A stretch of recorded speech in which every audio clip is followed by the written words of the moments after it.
Okay, ayan mga kaibigan, at ito nga napakainit po ngayon itong ang usapin patungkol nga sa gaganapin na rally dyan po sa Bustos, Bulacan. Ito pong Maisog Rally mga kaibigan. At pinipigilan ng ating gobyerno ito ang Malacanang mismo.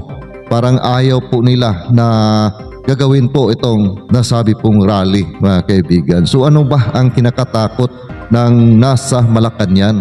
Bakit po ay pilit po nila itong pinipigilan? Dahil nga dito sa balita ay itong may-ari nung nasabing binyo kung saan gaganapin nga itong rally ay tinatakot po mga kaibigan. Nako, parang ayaw na ata ng ating gobyerno na maglabas po tayo ng ating saloobin laban po sa gobyerno.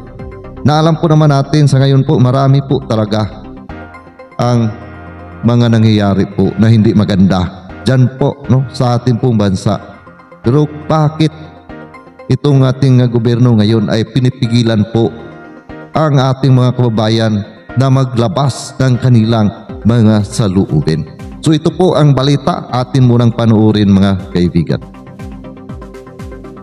Urong sulong ngayon ang may-ari ng venue na pagdarausan ng Maisog Rally sa Bustos, Bulacan dahil sa bantang malalagay sa alanganin ang kanilang mga pag-aari.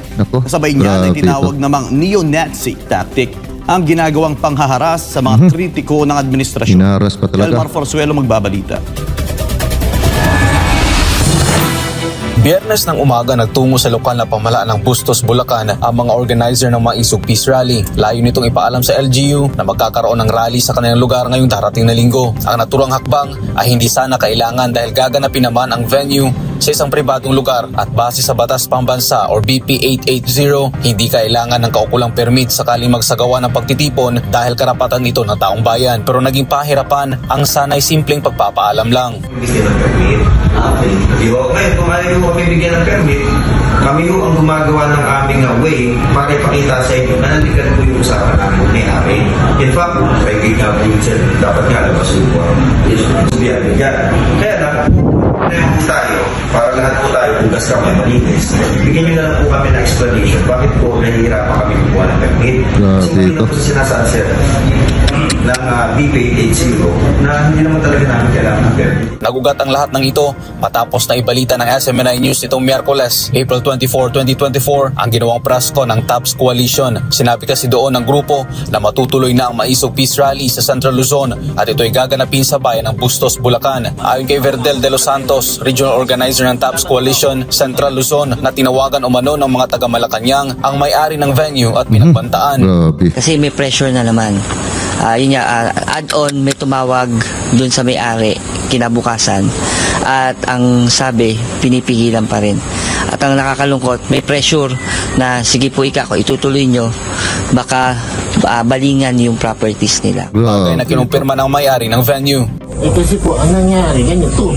Parang tinatakot nila kami. Sabi nga, pag pinayagan nyo yan, alam nyo yung nangyayari sa mga property. Grabe. Kasi may mga negosyo kami rito. Sabi ko, Sino nagsabi doon? Sila. Malacanang.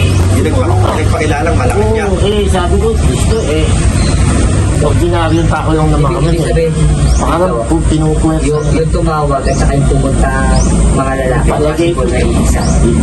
Para naman kay Placido Pilosopo, Secretary General ng Kilusang Pagbabago ng Central Luzon, wala silang nilabag na batas para sa napipintong Maisog Rally. Sa katunayan, lahat ng kanilang ginawa ay may mga kaukulang dokumento. Maaga pa lamang ay naghanda na tayo para sa mga karagdagang dokumento na kakailanganin natin para ang ating gagawing pagtitipon sa darating na linggo. April 28, dito po yan sa Barangay Poblasyon, Bustos, Bulacan, masiguro natin na hindi po tayo masisilipan ng kahit na anong mga bagay na pwedeng pumigil sa atin. Para naman kay Dr. Luz Aguinaldo, mismo ang congresswoman sa kanilang lugar ang gumagawa ng pananakot para hindi matuloy ang rally. Baka hindi sila mabigyan ng project. Kasi from congresswoman mismo, nagmumula ang pananakot. Samantala, ayon naman sa dating Presidential Assistant for Economic Affairs to Philippine President Fidel V. Ramos at isa sa mga konsultant noon ni dating Pangulong Rodrigo Duterte na si Jose Alejandrino, walang kahit na sino ang dapat na pumigil sa isang mapayapang rally dahil nakasaad ito sa konstitusyon. There are prayer rallies, there are peaceful prayer rallies. That's allowed under the Constitution. And nobody has a right to stop that. Dagdag pa nito na ang ginagawa ngayong panggigipit ng kasalukuyang administrasyon sa mga kritiko nito ay maituturing niyang neo-Nazi tactic tulad ng ginawang pagbawi sa prangkisa ng SMNI. The government has its own propaganda machine. So, if you want to have democracy, a strong democracy, you have to allow the opposition to air its views. Now, the moment you start cracking down on the platforms of the opposition, you are actually resorting to what I call neo-Nazi tactics. Because in every authoritarian government, they started out the same way doing this. And what is wrong with, and as a matter of fact, we should be happy that we have platforms like SMNI that disagree. Sa huli, sinabi ni Alejandrino na dapat nang itigil ang Marcos administration ang panghaharas sa kanilang mga kritiko kasabay ang panawagan sa taong bayan na dapat magkaisa at ipakita sa mga inihalal na dapat ang taong bayan ang nasusunod at hindi ang mga politiko. So, this government should rethink its policies and stop all these harassments. That's what people power is. You are taking back the power into your own hands. You are telling those elected, you are our servants. You are not our masters. Okay?